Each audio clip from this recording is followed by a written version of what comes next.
ज्योति एक तलाकशुदा लड़की होती है जिसका अपने पति से तलाक हो जाता है और अब वो अपने माँ और पिता के साथ रहती है और एक ढाबे में काम करती है।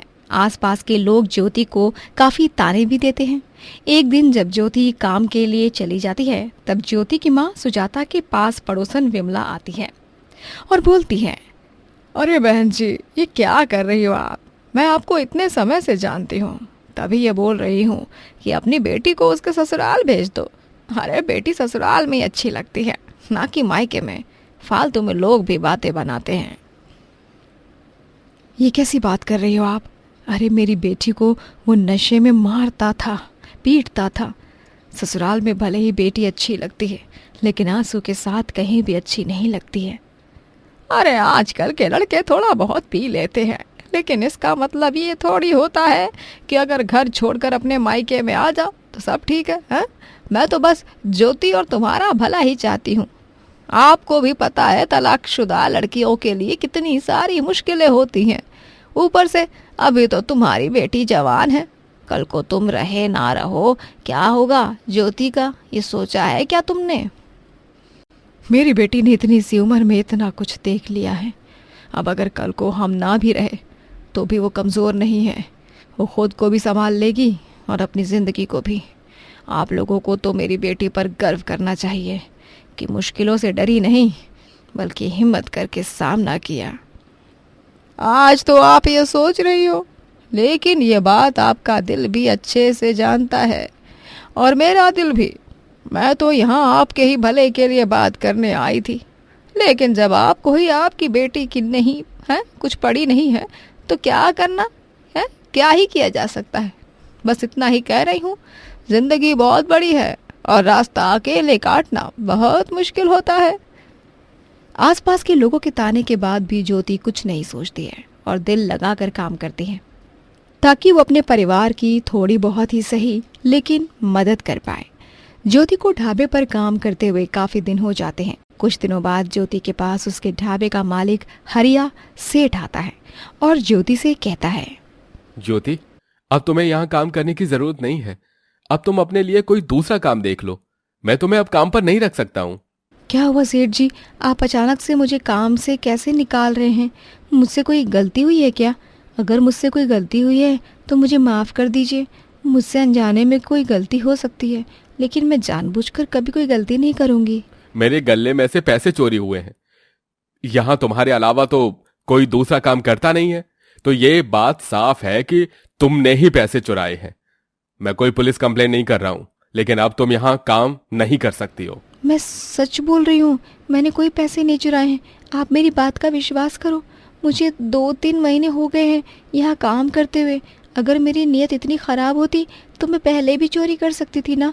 मैं सच बोल रही हूँ, ये काम मेरा नहीं है। मुझे तुम्हारी कोई सफाई नहीं सुननी है। मुझे पता है कि तुमने ही पैसे चुराए हैं और इसीलिए मैं तुम्हें यहाँ से निकाल रहा हूँ। तुम अगर ज्यादा बहस करोगी तो मुझे भी मजबूर होना पड़ेगा कोई सख्त कदम उठाने के लिए, समझी? ज्योति वहां से रोते हुए चली जाती है और ज्योति के जाते ही हरिया खुद से कहता है, बस ऐसे ही तो हरिया सेठ का काम चला रहा है। इन जैसे लोग आते रहे और मेरा काम चलता रहे। चोरी हुई भी नहीं और चोर पकड़ा भी गया। अब ऐसे ही अगले बकरे के साथ भी करूंगा। ज्योति रोते हुए जंगल के रास्ते से घर जा रही होती है। तभी ज्योति की नजर एक खरगोश पर पड़ती है जो कि दर्द में था क्योंकि उसके ऊपर पत्थर गिर गया था। हे भगवान, ये बेचारा बेजुबान दर्द में है। मैं अभी जाकर पहले इसके ऊपर से पत्थर हटाती हूँ। ज्योति उस खरगोश के ऊपर से पत्थर हटाती है कि तभी वो खरगोश एक फरिश्ते के रूप में बदल जाता है और ज्योति से कहता है, मुझे बहुत अच्छा लगा कि तुम यहाँ मदद के लिए आई। यहाँ से पहले भी कई लोग गए लेकिन कोई नहीं आया, पर तुम यहाँ आई और मदद भी की। मैं खरगोश को दर्द में देख नहीं पाई, इसीलिए। मैंने देखा और इसीलिए मुझे बहुत अच्छा लगा और इसीलिए मैं तुम्हें ये जादुई मिट्टी का चूल्हा देना चाहता हूँ। इसमें से तुम जो कुछ भी खाने की चीज मांगोगी वो तुम्हें मिल जाएगा। ज्योति घर आती है और एक बार मिट्टी के चूल्हे में से खाना मांगती है और वही जब प्रकट होता है तो अब ज्योति अपना एक ढाबा खोल लेती है और उसमें हर तरह का खाना मिलेगा। तभी एक दिन एक आदमी आएगा और बोलेगा, वैसे मुझे नहीं लगता कि यहाँ पिज्जा होगा, लेकिन फिर भी पूछ रहा हूँ, इस छोटे से ढाबे में पिज्जा मिलेगा क्या? जी बिल्कुल मिलेगा।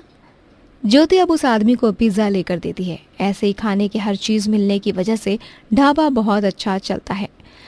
जब ये बात हरिया को पता चलती है तब उसे बहुत गुस्सा आता है और वो ज्योति पर नजर रखना भी शुरू कर देता है। एक दिन ज्योति रसोई में जाती है और चूल्हे के आग से बोलती है। सामने छोले भटूरे आ जाते हैं। ये सब हरिया देख लेता है। ज्योति की रसोई से जाने के बाद हरिया वहां जाता है। तो ये राज है इसका। वही तो सोचूं कि कल तक मेरे ढाबे में काम कर रही थी, आज उसका अपना ढाबा कैसे हो गया, और वो भी हर चीज का। ये जादुई मिट्टी के चूल्हे की वजह से ही इसका इतना नाम हो रहा है ना। अब ना रहेगा चूल्हा और ना होगा नाम। हरिया उस जादुई मिट्टी के चूल्हे को चोरी कर लेता है और अपने ढाबे ले आता है, जिसके बाद हरिया भी उस चूल्हे के आगे जो भी बोलता वो प्रकट हो जाता। लेकिन हरिया का खाना बिल्कुल बेस्वाद था, इसीलिए एक मोहन नाम का आदमी हरिया से गुस्से में बोलता है। एक तो हम लोगों से इतने इतने पैसे भी ले रहे हो और ऊपर से बेस्वाद खाना भी खिला रहे हो। खाना इतना बकवास है कि मुंह का स्वाद ही बिगड़ गया। अरे बिल्कुल सही कहा भाई आपने। मुझे तो गुस्सा आ रहा है कि मैं यहाँ आया ही क्यों। ऊपर से ये खाना खाकर ये पेट भी खराब हुआ है मेरी पत्नी का। तो ये हमारे गांव में कर ही क्या रहा है? लोगों को बीमार कर रहा है क्या? इसे निकालो यहां से। अरे मुझसे कोई गलती हो गई होगी, इसीलिए खाना अच्छा नहीं बना। मुझे माफ कर दो, मुझे गांव से मत निकालो। इसकी बात न सुनने में समझदारी है, इसे गांव से निकालो। गांव वाले हरिया को गांव से बाहर निकाल देते हैं और तभी जादू से मिट्टी का चूल्हा वापस से ज्योति के पास आ जाता है।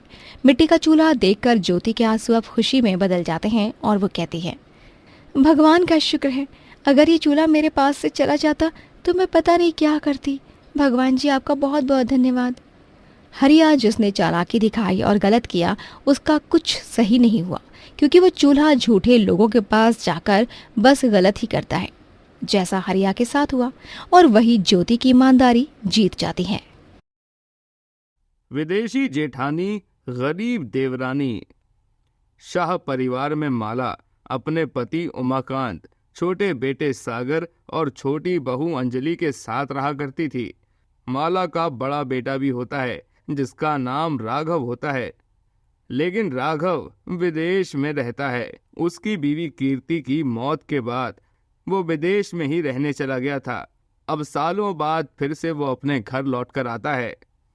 सागर बेटा, तूने वो राघव की पसंद के पकवान ऑर्डर कर दिए हैं ना? और अंजलि बहू, जल्दी जल्दी आरती की थाली सजा। अरे मेरा राघव आता ही होगा। अरे माला, बेटा सिर्फ 4 सालों बाद आ रहा है, 14 सालों के बाद नहीं। मेरे बेटे पर जो बीती है वो मुझे ही पता है। कीर्ति बहू के जाने के बाद वो पूरी तरह टूट चुका था। उसे जीने की आस ही नहीं थी। लेकिन वो तो भगवान का लाख लाख शुक्र है कि उसे विदेश से नौकरी का बुलावा आया, और काम के सिलसिले में ही सही उसके जीवन में थोड़ा सा बदलाव आया। ठाकुर जी की कृपा यूं ही मेरे बेटे पर बनी रहे। उतने में घर की डोर बेल बजती है और जैसे ही माला आरती लेकर दरवाजा खोलती है, वो राघव को एक विदेशी औरत के साथ देखती है जिसकी मांग में सिंदूर होता है और उन दोनों के गले में वरमालाएं भी होती हैं। उस विदेशी औरत को देखकर सबके होश उड़ जाते हैं। नमस्ते, मेरा नाम एमिली है। मैं धर्म की पत्नी हूँ। क्या?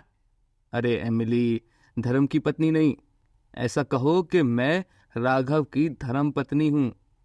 राघव, ये सब क्या है? तूने ये क्या कर दिया? राघव भाई साहब, आपको ले देकर एक विदेशी जेठानी ही लानी थी क्या मेरे लिए? राघव भैया, इतना बड़ा कदम उठाने के पहले आप थोड़ा सोच तो लेते। अरे राघव, ये तुमने बहुत गलत किया है। अरे हिंदुस्तान की सारी लड़कियां क्या तुझे लाइन लगाकर राखी बांधने आ गई थी क्या, जो तुझे विदेश की ही लड़की पसंद आ गई?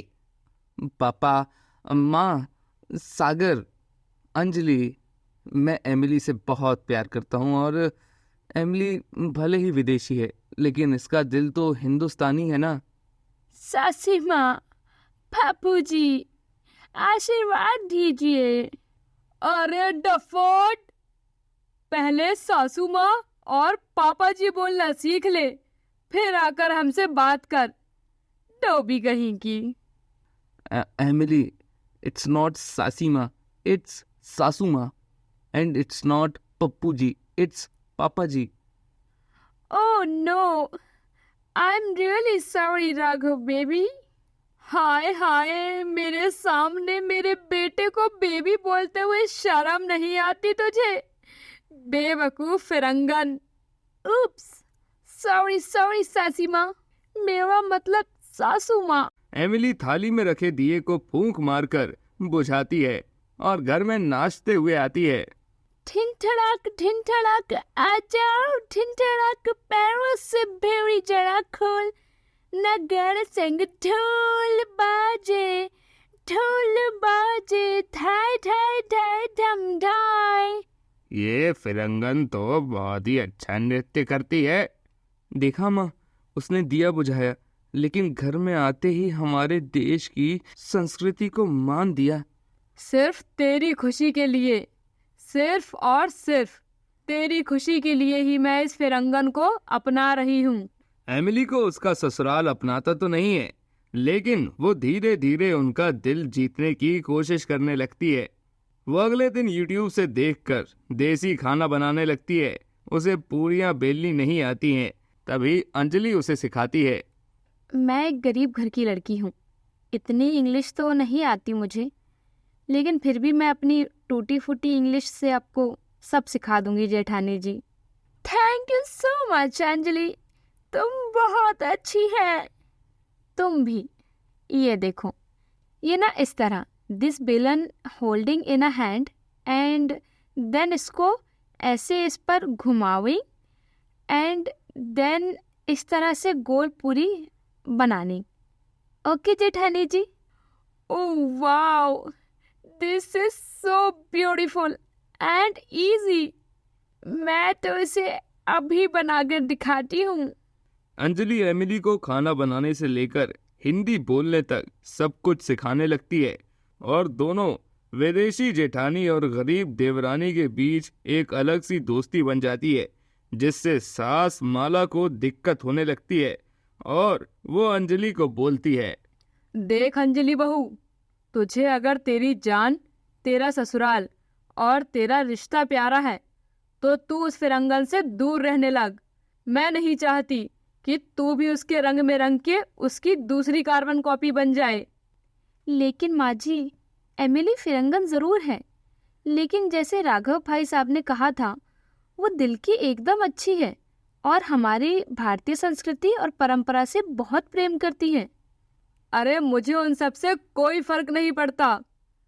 उसके कपड़े देखे हैं, उसका चाल चलन देखा है, लोग कितनी बातें बनाएंगे तुझे पता है। माँ जी, आप बिल्कुल बेफिक्र रहिए, क्योंकि मेरी विदेशी जेठानी पटाखा नहीं, पटाखों का बॉक्स है, बॉक्स। उसने अभी अभी तो घर में कदम रखा है। देखना, जैसे वो धीरे धीरे हम लोगों का दिल जीत रही है, एक दिन वो आपका भी दिल जरूर जीत लेंगी। मुझे वो सब नहीं पता कि ऐसा कभी कुछ होगा भी या नहीं, लेकिन मैं तो यही कहूँगी कि ठाकुर जी करे वैसा दिन कभी ना आए। इतना कहकर माला वहां से चली जाती है। एमिली ने उन दोनों की बातें सुन ली होती है और उसे बहुत बुरा लगता है। एमिली को भावुक देख अंजलि उसके पास जाती है। क्या हुआ जेठानी जी? कुछ नहीं अंजलि, बस यूं ही आंसू बहने लगी अचानक से। जेठानी जी, आप जरा भी चिंता मत कीजिए, समय के साथ सब कुछ ठीक हो जाएगा। यस अंजलि। चलिए, आज मैं आपको साड़ी पहनना सिखाऊंगी, फिर आप रोजाना साड़ी ही पहनना। ये that's will be amazing, let's do it Anjali. Anjali Emily को साड़ी पहनना सिखाती है और एमिली साड़ी पहनकर बहुत खूबसूरत लगती है। हाय हाय, क्या लग रही हो जेठानी जी, आपको किसी की नजर ना लगे। थू थू थू थू थू। What happened Anjali? तुम्हें ब्रश करने का मन कर रहा है क्या, जो तुम थू थू थू कर रही है? वैसी बात नहीं है जेठानी जी, मैं तो आपकी नज़र उतार रही हूँ। अब नज़र उतारने को इंग्लिश में क्या कहते हैं? Warding off evil Emily. तुम सच में बहुत सुंदर लग रही हो। Thank you so much Raghav baby. अगले दिन अंजलि एमिली को गोबर लीपना सिखाती है, लेकिन गोबर लीपते लीपते गलती से एमिली के हाथ से गोबर उड़कर माला के चेहरे पर गिर जाता है। ओह नो, मैंने तो वॉल पर फेंका था, लेकिन ये तो माँ जी के फेस पर लग गया। I am really really sorry माँ जी। कल मुँह ही फिरंगन कहीं की, ना जाने कौन सा अंग्रेजी जादू टोना किया इस फिरंगन ने मेरे राघव पर, जो वो इसके प्यार में अंधा हो गया। हाँ, नास पिटी। एक दिन शाह ग्रुप ऑफ कंपनीज से डील करने एक इंटरनेशनल क्लाइंट आए होते हैं, लेकिन उमाकांत और सागर दोनों को साथ में बुखार आता है और राघव बाहर किसी काम के लिए गया होता है। पता नहीं क्या होगा अब, अगर इस विदेशी क्लाइंट से हमने डील पक्की नहीं की तो हमारी कंपनी लॉस में चली जाएगी। आप चिंता मत कीजिए पापा जी, मैं हूं ना। मैं जाऊंगी उस फॉरेनर क्लाइंट से मीटिंग करने और डील पक्की करके ही आऊंगी। एमिली उस इंटरनेशनल क्लाइंट से डील पक्की करती है और उमाकांत के बिजनेस को डूबने से बचा लेती है। एमिली की इस अच्छाई को देख सख्त माला भी आखिरकार पिघल ही जाती है। धन्यवाद एमिली, मेरी बड़ी बहू। तू अगर नहीं होती तो आज तो पता नहीं क्या होता। ना राघव का फोन लग रहा था और ना ही उमाकांत जी और सागर जा सकते थे मीटिंग में, लेकिन ना जाने तूने कैसे डील पक्की कर ही दी। मुझे माफ कर दे बहू, लेकिन सच कहूँ तो अंदर ही अंदर मुझे तू पहले दिन से पसंद थी। बस मैं अपने प्रेम को दिखलाती नहीं थी और बस सड़ू बनकर नफरत ही करती रहती थी। कोई बात नहीं माँ जी, ऑल इज वेल नाउ। और मैं अब आप सब के लिए सारी फेमस इंडियन डिशेस बनाऊंगी जो मुझे मेरी देवरानी ने सिखाए हैं। एमिली सबके लिए स्वादिष्ट भारतीय खाना बनाती है और सभी उसे प्यार से खाते हैं और राघव अपना अमेरिका का बिजनेस इंडिया में खोल लेता है और वो सभी एक साथ खुशी से रहने लगते हैं।